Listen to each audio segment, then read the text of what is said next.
Hello everyone. Thanks for coming back and watching another story.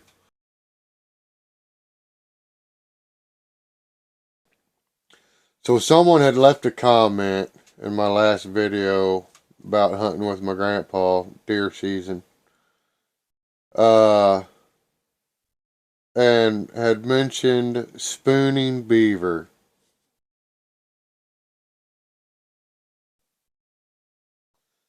Now I gotta admit, when I first seen the comment, I knew exactly what this person meant.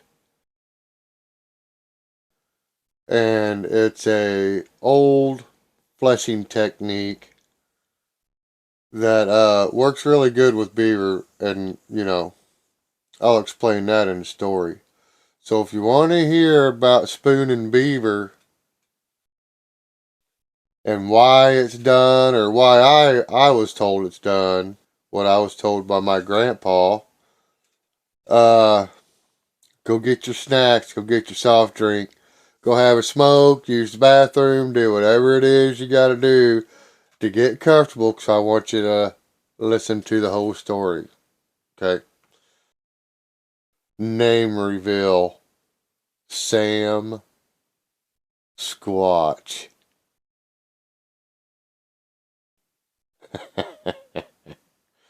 Let's go. All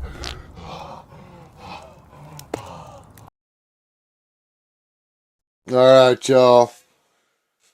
So, hope you liked the little intro there. Yeah. uh, Sam Squatch. I think that. Oh, Sam.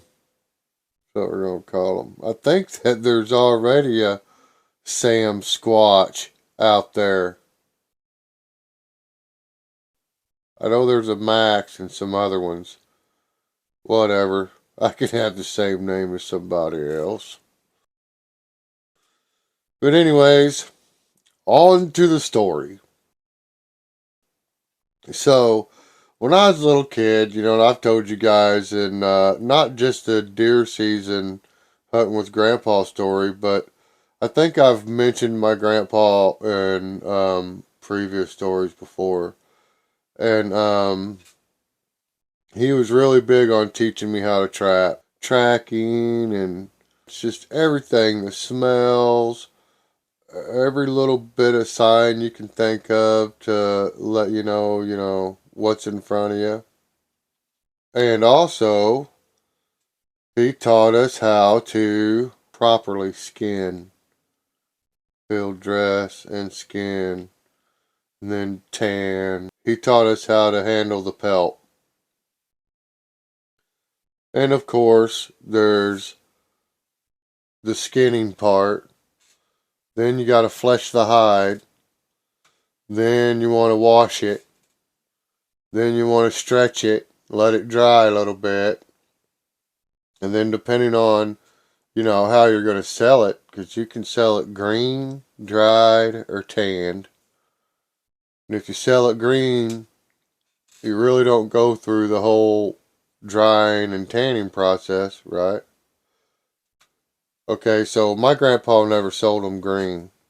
He always sold all his hides stretched and dried, which he did tan some, but the hides that he would tan are ones he planned on keeping, like deer hides and things like that.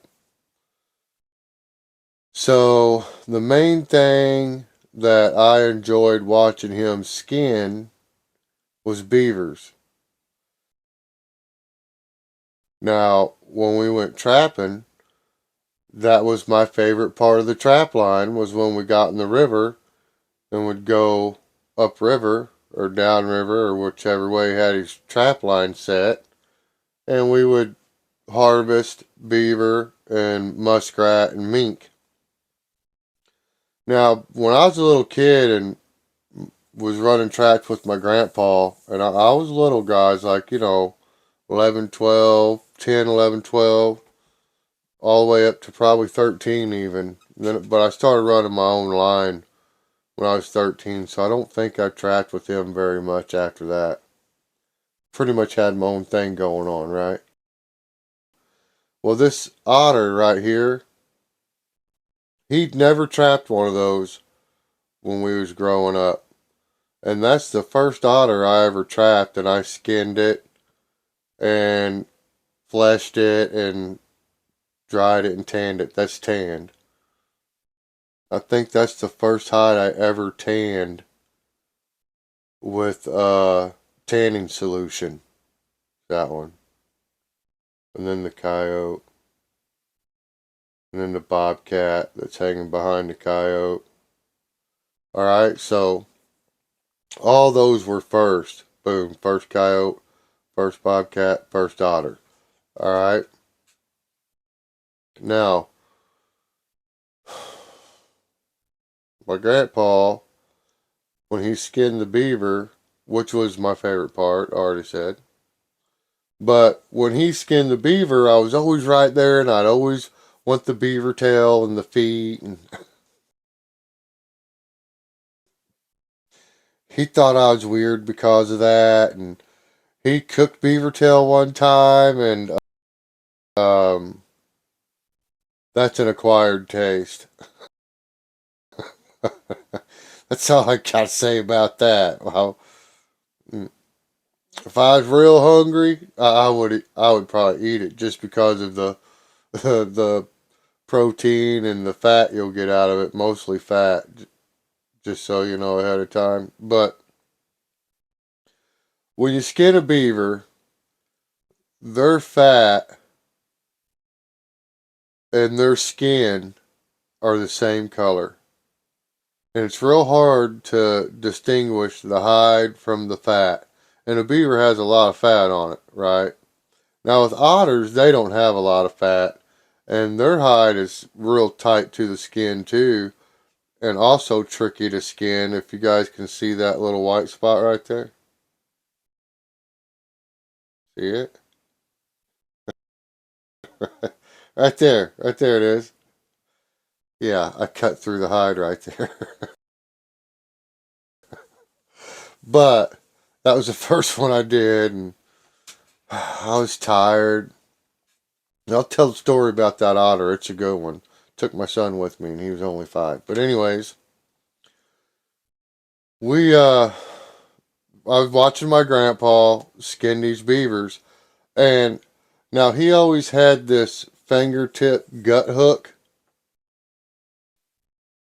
kind of like a Freddy Krueger knife, but it just went on one fingertip, right? And it was a gut hook. And that's how he would make the first cut, from the bottom teeth down to the tail, was with one of those. I always thought that thing was the coolest thing. I just couldn't wait for him to put that thing on and use it. I don't know why it amazed me, but that tiny little finger knife, I was just like, man, that is the neatest thing. Anyways, it didn't take much for me, guys. But he would cut them straight open. And I watched him do this so many times, you guys, it ain't even funny. And then he would skin one side down, and he'd skin the other side down. Now these beaver are belly up, back down. So he'd skin the sides off first, and then he'd flip it over, and he'd grab one side of the pelt, and then he would skin it across the back with his right hand, pulling the pelt with his left hand, okay? And that's how he skinned the back off. Now, I've skinned a lot of them, and almost every time I end up with a little bit of meat on the back side. It's real close right there, and it's real hard to tell the hide from the fat right there. So I always just kind of stayed in the meat a little bit, because then I'd just scrape that off later, right? Now, my grandpa, when he did it, he was so good at it. He did what, uh, well, he called it tight skinning or close skinning, where he skinned right up against the hide. There wasn't hardly ever any fat on his hides on anything he skinned. I mean, that's just the way he was. He could pretty much get them really clean on just on the skinning part. Wasn't a whole lot of fleshing going on. Now he did have a fleshing beam in his skinning shed. Now this was really cool because like he had a skinning shed, and that's where he did all the skinning and fleshing, and then would put all of his pelts on stretchers. But then behind that shed, he had what was called his drying shed. And in that shed is where he would hang all these pelts once he got them on stretchers and dry them out. And then he'd stack them all up in the same drying shed. They would all get stacked up and burr. Okay, like he did this for a living. Okay, so it was pretty cool and well organized. And but I didn't really care for the drying shed because everything was already done in there. so so I hung out in the skinning shed, and he had a little wood stove in there, which I say little, but I don't think it was really that little of a stove because skinning shed was pretty good size, really. And big skinning table. He had a washing machine, one of them ringer washing machines in there, and that's what he washed these pelts in. And he'd run them through that ringer to get them real dry. And you did not touch this thing when it was running, because if you did, you got a taste of 110 at like, I think 10 amps probably. It would light you up. I'm just saying it would. You did not touch that washer when it was running. Nowhere. You didn't touch it nowhere. Anyways, he had it hooked to a switch in the wall where you plugged it in and the switch turned the outlet off. That's how he did it. So I learned that lesson the hard way. Even after he told me not to touch it, I touched it, right? So yeah, learned that one the hard way, just about everything. But anyways, he would skin these beavers, and he'd skin them so close, but he didn't always get every one of them perfect. He didn't always. Sometimes he had to flesh them. So I got to see him do that too, and then so he would take the pelt, the beaver pelt, and he would go over to the fleshing beam, which is a usually oval shaped. It's usually flat on the bottom so that it can sit flat and stable on something. It'll be rounded and kind of come to like a rounded bullet shape, So you can put the pelt over that. You use your waist to lean up against it, and you stretch the pelt down the fleshing beam. And they have what's called a fleshing knife, and it's a curved knife that has a sharp edge, and then on the back side is, your dull edge. Now, a lot of people will flip that knife over and use that back edge to do what I'm fixing to tell you my grandpa did with the spoon, a big old tablespoon, metal one. So the reason you do that is because, like I said, the fat and skin is so close together. If you're not careful, you will cut through your hide, and once you do that, it's not worth near as much. So he used a spoon. Modern people nowadays they make knives that do it. Okay, my fleshing knife actually has the back spine of it is actually curled up with a flat edge that is specifically designed for what I'm fixing to tell you about. You cannot cut it. It just scrapes it off real nice and clean without getting through the hide. But my grandpa used a big metal spoon, and he would, hold it with his thumb, and he'd just scrape down on that hide like that and scrape the fat off of that hide. Now, that's called spoon and beaver. And you don't typically hear that term with deer or otter or elk or, which they did use, like Native Americans, they had scraping stones, right? I've found a couple. And that's what they were for. They were made to scrape the hide, get all the fat and tendon and muscle off the hide without cutting a hole into the hide. So, when I see my grandpa using a spoon,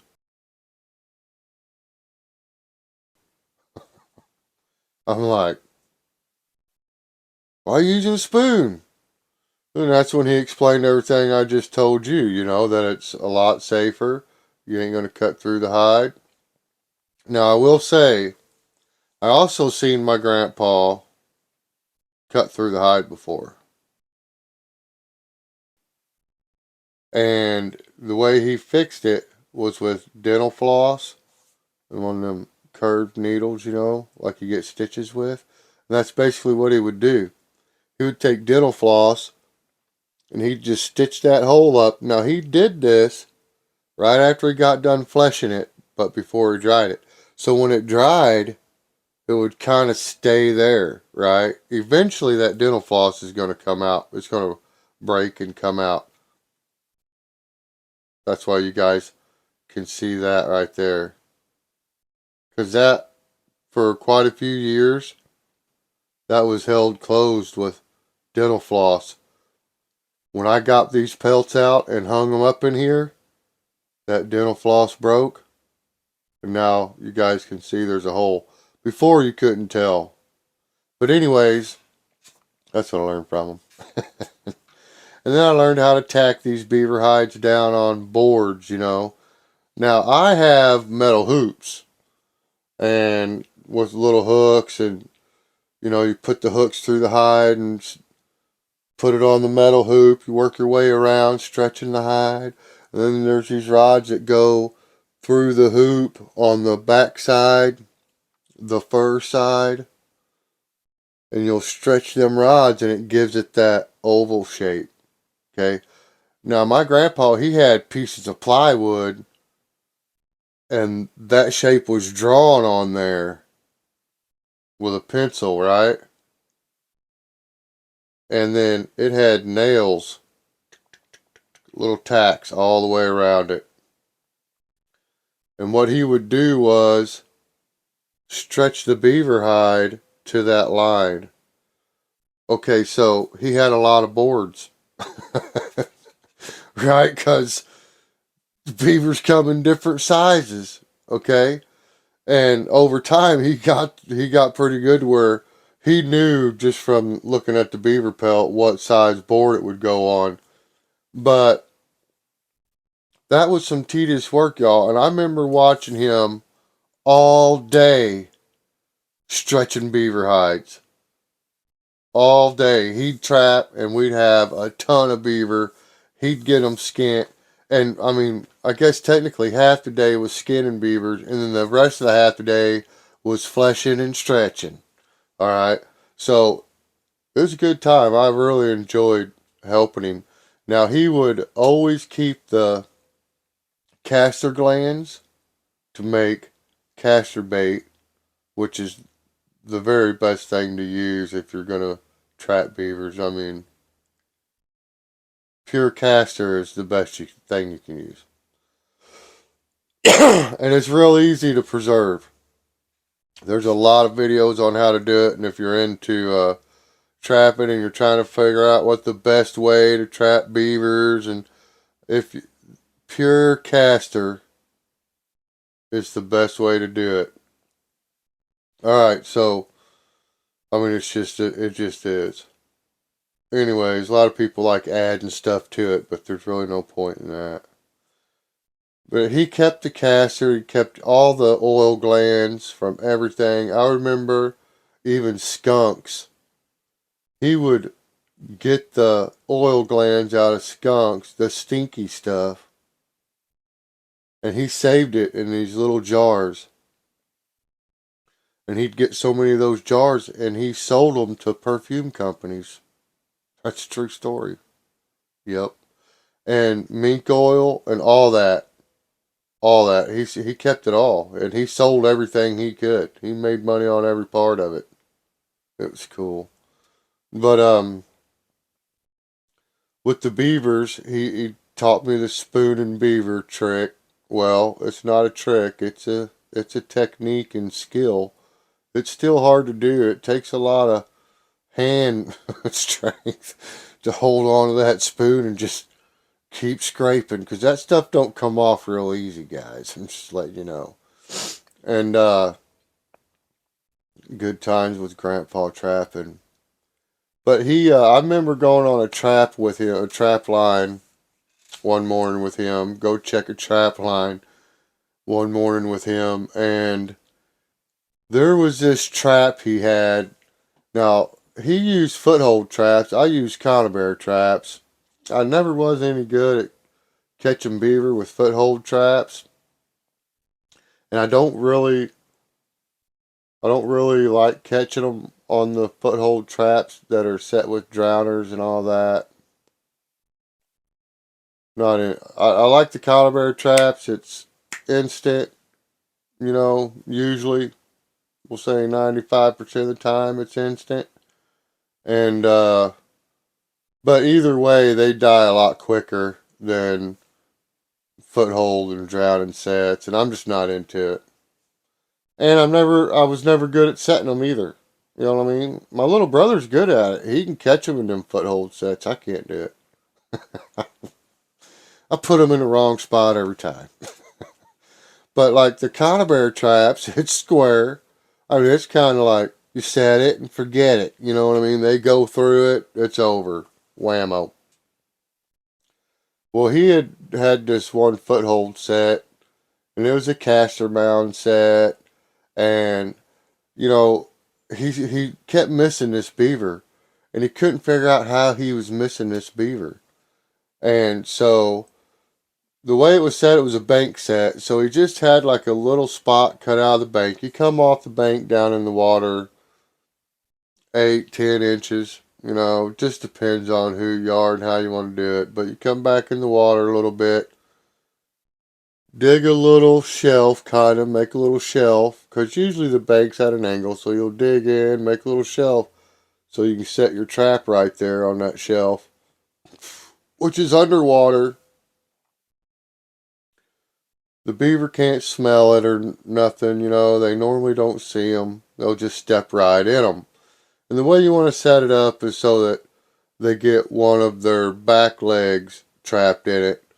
Because when their back legs trapped, they can't really swim that good. Like they have no thrusting power, right? So they can't pull out of your trap as easy. If you catch them on the front foot, front leg, they can pull out a little bit easier.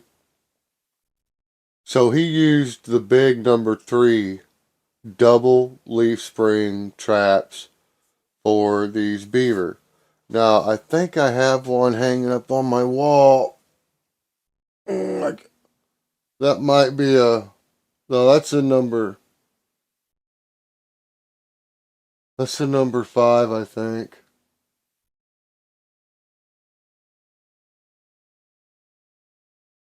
Number 4 or number 5 here, look. So you see that gold trap up there? That's the kind of trap my grandpa used to catch beaver. But I don't think they were quite that big. That's an anniversary deal. Cumberland Trapping Supplies. But anyways, they got lots of my money. Those are the traps he set, and this one set, this beaver kept getting over it, setting off the trap. He kept missing it, couldn't catch it. I think once he caught a toe or something, right? I wasn't there, but this is what he said, and I believed him. I'm sure it was true. So this ghost beaver, he couldn't catch it. It was tormenting him, and he had been trying to set this set different ways, and this one time I'd come with him. He decided he was gonna put this fencing up alongside this trap so that this beaver, the only way it could get to that caster mound to check it or resend it, it had to go right over that trap. So I was dying to go with him the next day to see if this worked, you know what I mean? After he said it, and he was mad when he was doing it too, so I was like, man, I hope he catches it, because He hardly ever got mad. This man hardly ever got upset. I'm serious. Nicest, most mellow person I ever knew in my life. So, always had a toothpick and wore a fedora. I have a fedora too. But I think that's what them hats are called. Anyways, beside the point. But I stayed the night with him, right? So we get up the next morning. We get in his old truck with the John boat in it. He puts it in the river. We jump in. Brrr, we're motoring up the river brrr, to that one set, right? It's the very first one, I'm pretty sure. So I don't remember checking any other sets. We went straight to that set. Brrr, we're cruising. I'm just dying to see this thing. It's freezing cold, too. I remember that. It was cold, man. So we get to the set. Bam! He caught that beaver. It was a big one. It was a giant beaver. Said one of the biggest he had caught in that river. And he's like, that's probably why I couldn't catch him. He's so big. He's smart old beaver, right? Well, turns out one time I had the same situation where I had a beaver outsmarting me, getting around me, and I could not, and I was using a conibear trap. And this thing was dodging my trap. Now, the conibear I was using was a 330. That's 12 inch by 12 inch square, which technically they're not exactly 12 by 12. They're a little bit smaller, but it's big, okay? And it's designed for big beaver, all beaver. And there's different sizes, but the biggest one's what I had so I could catch big beaver. Well, one year I get permission to trap the creek that I got my trooper stuck in on the turkey hunting video I made. I told you guys how I got my trooper stuck in that creek, and I think I even brought up I got some trapping stories about that creek. That was Bull Creek. I'm pretty sure that creek was called Bull Creek, and it went right down into the lake in Branson. But I was up Bull Creek quite a ways, and it was narrow where I was at. Okay, it wasn't like you could float it, but only like certain sections of it could be floated. Otherwise, it was too narrow and shallow. You could portage a little ways and then get right back in and float, I guess, if you want to have one of those kind of days. But there's a section of this creek that from the slab that had washed out and I got stuck in, if you went up the creek, there was a old steel bridge. And there's another story about an old steel bridge, but it's a different bridge. Same creek though, but even further up. Okay? Yeah. Huh. I just realized that. Same creek. But anyways, they had a lot of the old steel bridges with the wood planks, you know. Well, up there's up the creek about a couple miles. It was just a couple miles, maybe 3. There's this old steel bridge, wooden plank, yada yada. But there's a real nice parking area right there where people would park and go fishing and picnic right there, you know. So me and a friend of mine, what we would do is we would park his truck down at the get out spot. And then we would take my truck with the canoe up to the bridge, put in, run a 3-mile line, get out, go back, burp. Okay? So, we run this line for about a week, and we was catching beaver, you know. But I had this one set, and it was a really good set. It was a already established caster mound, And I just set a trap in front of it right where the beaver was coming in and out of the creek, up the bank. You could see the slide. It was real obvious, right? I thought it was going to be a simple deal. And every time, for about a week, every time we checked that trap, it was either knocked over or you could see where the beaver actually went around it. But usually it was knocked over and set off or something, right? It was really making me mad. And the area I had it set up on, okay, but so it was on this knob that come out in the creek where the bank kind of come out this little tiny point. I mean, it wasn't more than 4 foot wide and probably about 6 foot long. Come out this little point, just kind of stuck out in the creek a little bit, and it had a curve to it, you know. Well, right into that curve, the beaver had made a caster mound. It was, and there was maybe about like where he went up the bank, made a caster mound. The rest of the curve come out like maybe 3 or 4 foot, right? It was just enough to where it would catch sticks and stuff, debris right off that little corner right there. Okay, so the water kind of eddied up right there a little bit, but no bigger than like 4 foot or so, right? So it was just a small little eddied up spot, but it was a good spot for that beaver to get in and out of the water, and the water wasn't moving. It could see what was going on. When he got up there and made his caster mound, I mean, he could see up and down the creek real good right there, 'cause it kind of stuck out in the creek a little ways, right? It was off the bank. So, it was a good spot for the beaver. Well, I was like, it's a good spot for a trap, too. So, I had set a conibear up where he was sliding up and down. He's going around it, knocking it over.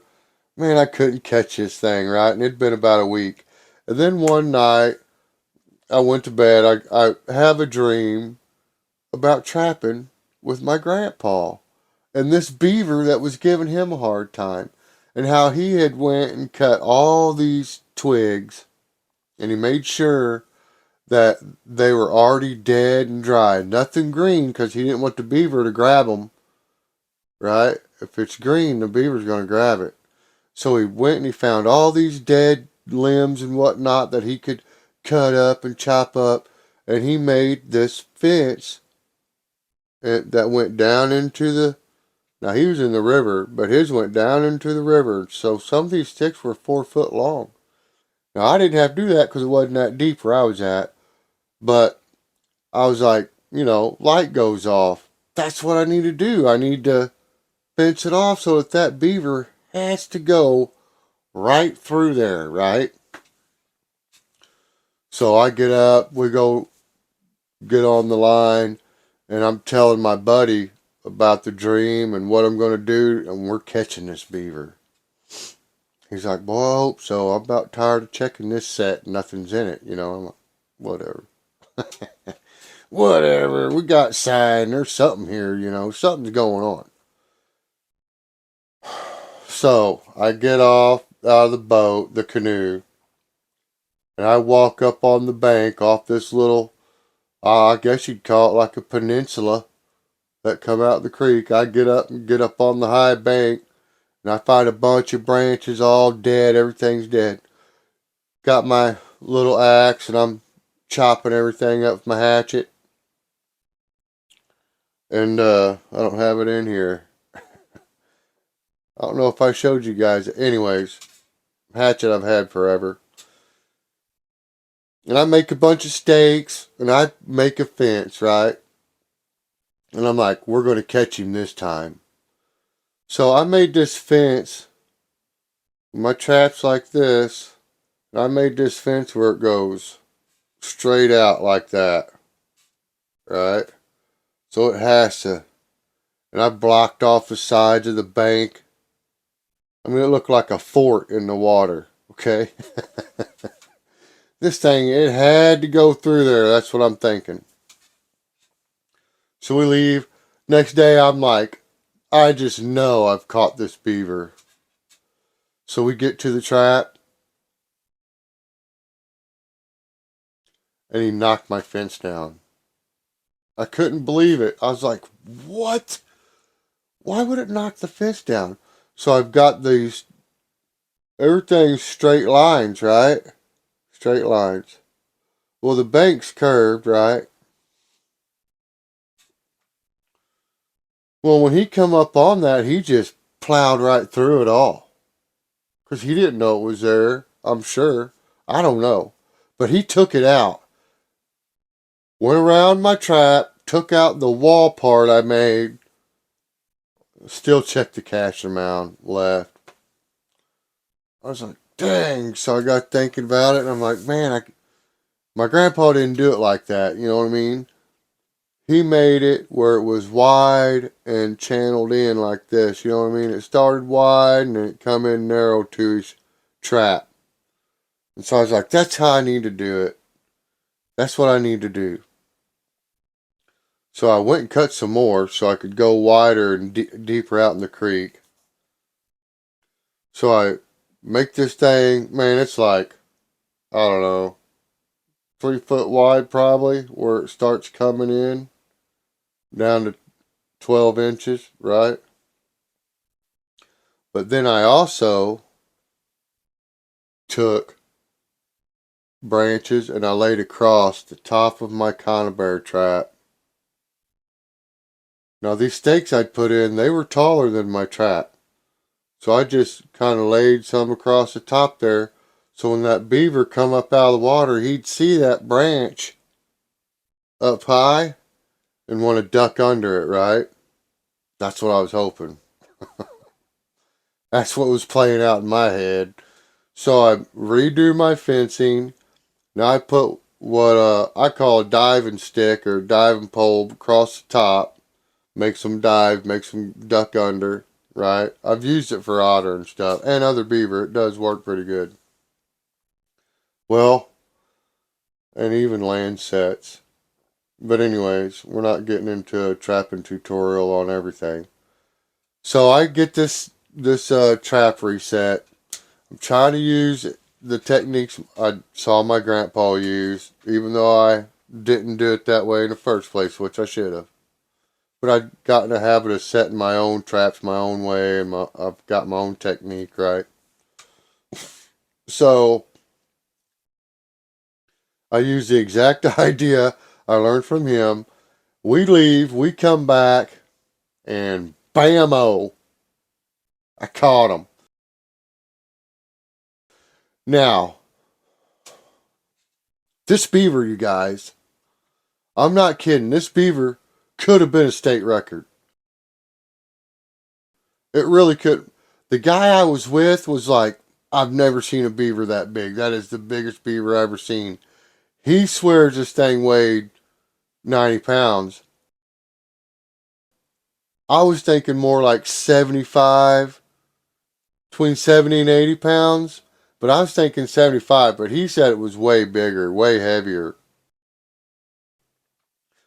Now remember, I told you these traps they're just a little over, they're like 11 and a half, maybe a little bit bigger, square. In reality, they're called 12 by 12s, but they're not quite, right? This beaver was so big, you guys. When this trap went off, it caught him across the back of his head. He couldn't even get his neck into this trap. Now, these traps are designed to break their necks or their backs. Okay? Instantly kills them. Okay? This beaver was so big, his shoulders couldn't get through the trap. His head was so big, he didn't hardly have a neck. It went off on his head and killed him.